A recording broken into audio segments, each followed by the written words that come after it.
Hi, I'm Rob. And I'm Rob. And this is Ask Rob and Rob. Hey everyone, this is Ask Rob and Rob, the show where you get your questions in. This week we've got brilliant questions in from Chris and Ashley, but before we get to their wonderful questions, let's remind you how you can get your wonderful questions onto the show. Yeah, so easy. Just go to propertyhub.net/ask. That's it. That's where the instructions end. You can send us a voice note. You can give us a call. You can leave us a text-based question for our column in the Sunday Times. However you do it, just get your question in so we can answer it, just like we're about to now. Hi, Rob and Rob. It's Chris here. Firstly, I just wanted to say a big thank you to all the effort you put in and all the podcasts you've released over the last years, which I've just about caught up with now. I have a couple of questions today. In regard to your recent episode on the property disasters, I have one of my own, potentially, regarding a tenant that has applied with CCJ. I know that Rob said he would never touch this again, but I wondered in this circumstance whether you would or not. The tenant has a guarantor and my lettings agent also offer a protected rent scheme. Is this enough protection or should I still be wary? Many thanks again. Chris, thank you. I absolutely love this question because it allows me to clarify or expand on what I've already said and to give more context because I think it's useful. Me just giving an opinion doesn't really help everyone because you're right. There are situations where what I've said may not work or apply or be changed. Would I change my mind on the CCJ for the property that I was letting out? No.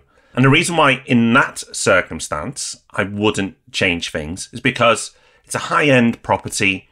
It will have lots and lots of people applying now and in the future.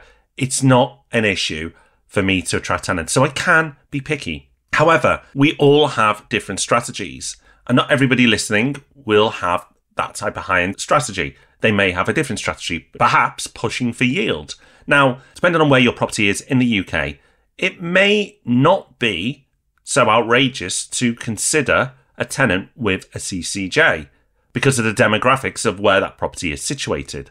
But would I just accept one on the terms I did last time, which was that tenant reassuring me it was a mistake and allowing them to provide the proof that it was? No.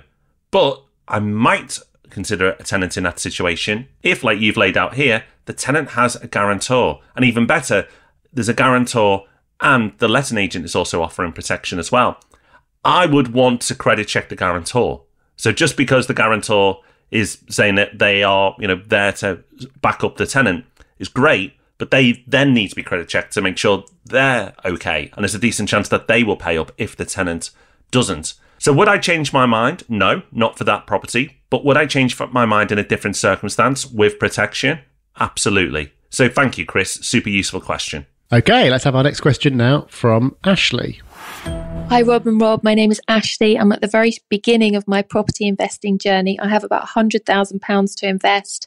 I'm setting up a limited company and I'm not sure whether to set up an SPV or just a general limited company. My question is, are there any differences apart from the SIC codes with the SPVs and just a regular limited company? Thank you very much. Ashley, nice, easy one here. Because although you hear terms like SPVs being thrown around and it all sounds very fancy, there's really no difference between an SPV and a limited company. It's just the use that you put it to. So a limited company is a limited company. For our purposes, there's only one type. If all that company does is invest in property, then by definition, it's an SPV, a special purpose vehicle, because that's all it does.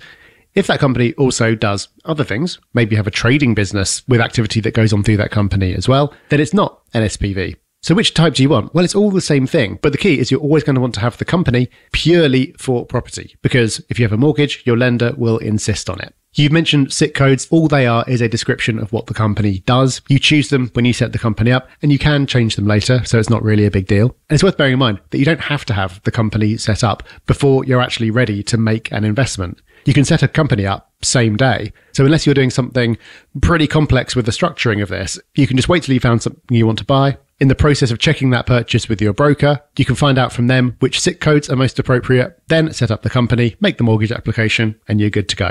So Ashley, nice easy answer for you, and I hope that helps. That's us done. 2 questions, 2 answers, simple format, but it works beautifully, so we'll keep going.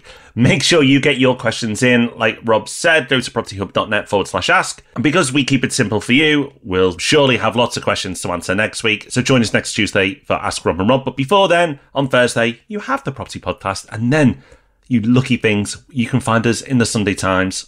Guess what? On Sunday as well. So check us out there in the home section, where we'll be answering more of your questions. So until those momentous events occur, take care, have fun. Bye-bye. Bye-bye.